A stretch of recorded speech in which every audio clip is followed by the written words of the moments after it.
ಚುನಾವಣೆ ಸಮಯದಲ್ಲಿ ಆಪಾದನೆಗಳನ್ನ ಮಾಡುವುದು ಸರ್ವೇ ಸಾಮಾನ್ಯ. ಇದಕ್ಕೆಲ್ಲ ನಾನು ಬೇಜಾರು ಕೋಪ ಏನು ಮಾಡಿಕೊಳ್ಳೋದಿಲ್ಲ ಅಂತ ಮೊದಲೇ ಹೇಳಿದ್ದೆ. ಅದೇ ರೀತಿಯಾಗಿ ನನ್ನ ಪ್ರೀತಿಯ ಅಭಿಮಾನಿಗಳು ಸಹ ಏನೇ ಪೋಸ್ಟ್ ಮಾಡುವುದಾಗಲಿ ವಿಡಿಯೋಗಳನ್ನು ಹಾಕೋದಾಗಲಿ ವಿಡಿಯೋ ಮಾಡುವಂತಹ ಗೋಜಿಗೆ ಹೋಗಬೇಡಿ. ಅವೆಲ್ಲದಕ್ಕೂ ಕಿವಿ ಕೊಡದೆ ಶಾಂತಿಯನ್ನ ಕಾಪಾಡಿಕೊಂಡು ಆರಾಮಾಗಿರಬೇಕು. ನಿಮ್ಮ ನಲ್ಮೆಯ ದಾಸನ ಕಳಕಳಿಯ ವಿನಂತಿ. ಇಂಥದ್ದೊಂದು ವಿನಂತಿಯನ್ನ ದರ್ಶನ್ ಮಾಡ್ತಾ ಇದ್ದಾರೆ. ಈ ಚುನಾವಣೆ ಸಮಯದಲ್ಲಿ ಆಪಾದನೆಗಳು ಅನ್ನೋದು ಸರ್ವೇ ಸಾಮಾನ್ಯ, ಆಪಾದನೆಗಳನ್ನ ಮಾಡೋದು ಕೂಡ ಸರ್ವೇ ಸಾಮಾನ್ಯ. ಇದಕ್ಕೆಲ್ಲ ಬೇಜಾರು ಕೋಪ ಏನು ಮಾಡ್ಕೊಳ್ಳೋದಿಲ್ಲ ಅಂತ ಸ್ವತಃ ನಾನೇ ಮೊದಲು ಹೇಳಿದ್ದೇನೆ. ಅದೇ ರೀತಿ ನನ್ನ ಪ್ರೀತಿಯ ಅಭಿಮಾನಿಗಳು ಸಹ ಏನೇ ಹೇಳಿದ್ರು ಅದರ ವಿರುದ್ಧ ಪೋಸ್ಟ್ ಮಾಡೋದಾಗ್ಲಿ ವಿಡಿಯೋಗಳಾಗ್ಲಿ ಮಾಡುವಂತಹ ಗೋಜಿಗೆ ಹೋಗಬೇಡಿ. ಅವೆಲ್ಲದಕ್ಕೂ ಕಿವಿ ಕೊಡದೆ ಶಾಂತಿಯನ್ನ ಕಾಪಾಡಿಕೊಂಡು ಆರಾಮಾಗಿರಬೇಕಾಗಿ ನಿಮ್ಮ ನಲ್ಮೆಯ ದಾಸನ ಕಳಕಳಿಯ ವಿನಂತಿ ಅಂತ ಹೇಳಿ ಟ್ವೀಟ್ ಮೂಲಕ ಅಭಿಮಾನಿಗಳಲ್ಲಿ ಮನವಿಯನ್ನ ಮಾಡಿಕೊಂಡಿದ್ದಾರೆ ದರ್ಶನ್. ಹಲವಾರು ವಿಚಾರಕ್ಕೆ ಸಂಬಂಧಪಟ್ಟ ಹಾಗೆ ಕೇಳಿ ಬರ್ತಾ ಇತ್ತು. ಜೋಡೆತ್ತು, ಕಳ್ಳೆತ್ತು, ಯಾರು ಡಿ ಬಾಸ್, ಎಂಥದ್ದು ಬಿರುದು, ಇಂಥ ಒಂದಷ್ಟು ಮಾತುಗಳು ಕೇಳಿ ಬರ್ತಾ ಇತ್ತು ಚುನಾವಣಾ ಕಣದಲ್ಲಿ. ಹೀಗಿರುವಂಥ ಸಂದರ್ಭದಲ್ಲಿಯೇ ದರ್ಶನ್ ಒಂದಷ್ಟು ಮಾತನಾಡಿದ್ದಾರೆ. ಯಾಕೆ ತಲೆ ಕೆಡಿಸ್ಕೋಬೇಕು? ಈ ಮೊದಲು ನಾನೇ ಹೇಳಿದ್ದೇನೆ, ಯಾವುದೇ ಕಾರಣಕ್ಕೂ ತಲೆ ಕೆಡಿಸ್ಕೊಳ್ಬೇಡಿ. ನಾನು ಕೋಪನೂ ಮಾಡ್ಕೊಳ್ಳೋದಿಲ್ಲ, ಯಾವುದೇ ರೀತಿಯಾದಂಥ ರಿಯಾಕ್ಟು ಕೂಡ ಮಾಡೋದಿಲ್ಲ. ಇಂಥ ಸಂದರ್ಭದಲ್ಲಿ ನನ್ನ ಅಭಿಮಾನಿಗಳು ಹಾಗೇನೇ ಇರಿ. ನೀವು ವಿಡಿಯೋ ಮಾಡೋದಾಗಲಿ ಅಥವಾ ಪೋಸ್ಟ್ ಹಾಕೋದಾಗಲಿ ಯಾಕೆ ಮಾಡ್ತೀರಿ? ಯಾವುದನ್ನು ಮಾಡೋದಕ್ಕೆ ಹೋಗಬೇಡಿ.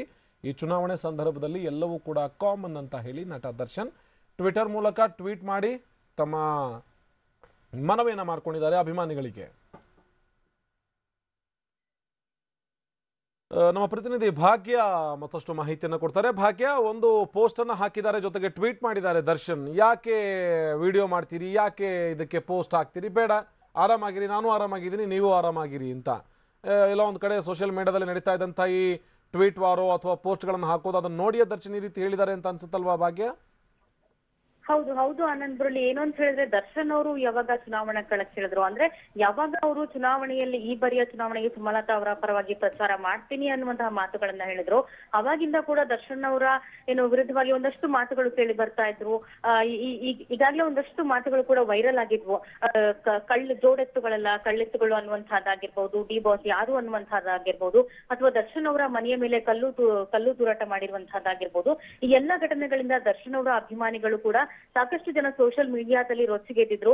ಏನು ದರ್ಶನ್ ಅವರ ವಿರುದ್ಧ ಯಾರೆಲ್ಲ ಮಾತನಾಡ್ತಾರೋ ಅಥವಾ ಅವ್ರಿಗೆ ಯಾರು ಅವರ ವಿರುದ್ಧವಾಗಿ ಮಾತನಾಡೋದು ಅಥವಾ ಕೇಡು ಬಯಸೋದಕ್ಕೆ ಮುಂದಾಗಿದ್ದಾರೋ ಅವರೆಲ್ಲರಿಗೂ ಕೂಡ ದರ್ಶನ್ ಅವರ ಅಭಿಮಾನಿಗಳು ಸೋಷಿಯಲ್ ಮೀಡಿಯಾದಲ್ಲಿ ತಿರುಗೇಟು ಕೊಡುವಂತ ನಿಟ್ಟಿನಲ್ಲೇ ಅವರು ಕೂಡ ಸಾಕಷ್ಟು ವಿಡಿಯೋ ಮಾಡೋದಾಗ್ಲಿ ಅಥವಾ ದರ್ಶನ್ ಯಾರೇ ಏನೇ ಅಂದ್ರು ಅದಕ್ಕೆ ಒಂದು ತಿರುಗೇಟು ನೀಡುವಂತಹ ನಿಟ್ಟಿನಲ್ಲಿ ದರ್ಶನ್ ಅಭಿಮಾನಿಗಳು ಕೂಡ ಸೋಷಿಯಲ್ ಮೀಡಿಯಾದಲ್ಲಿ ಪೋಸ್ಟ್ ಗಳನ್ನ ಬರೆದು ಹಾಕೋದು, ಜೊತೆಗೆ ಒಂದಷ್ಟು ವಿಡಿಯೋ ಮಾಡಿ ಅವರಿಗೆ ಒಂದು ಸವಾಲ್ ಹಾಕುವಂತ ನಿಟ್ಟಿನಲ್ಲಿ ಒಂದಷ್ಟು ಜನ ಇನ್ನು ಸೋಷಿಯಲ್ ಮೀಡಿಯಾದಲ್ಲಿ ಆಕ್ಟಿವ್ ಆಗಿದ್ರು. ಸೊ ಹಾಗಾಗಿ ದರ್ಶನ್ ಅವರು ಇವತ್ತು ತಮ್ಮ ಅಭಿಮಾನಿಗಳಲ್ಲಿ ಒಂದು ಟ್ವಿಟರ್ ಮೂಲಕ ಮನವಿ ಮಾಡ್ಕೊಂಡಿರೋದು ಏನಂತ ಹೇಳಿದ್ರೆ, ಯಾರು ಕೂಡ ಯಾರ ಮಾತಿಗೂ ಕೂಡ ತಲೆ ಕೆಡಿಸ್ಕೊಳ್ಬೇಡಿ. ನಾನು ಕೂಡ ಯಾರ ಮಾತಿಗೂ ತಲೆ ಕೆಡಿಸ್ಕೊಳ್ತಾ ಇಲ್ಲ, ಕೋಪ ಮಾಡ್ಕೊಳ್ಳಲ್ಲ, ಬೇಜಾರ್ ಮಾಡ್ಕೊಳ್ಳಲ್ಲ.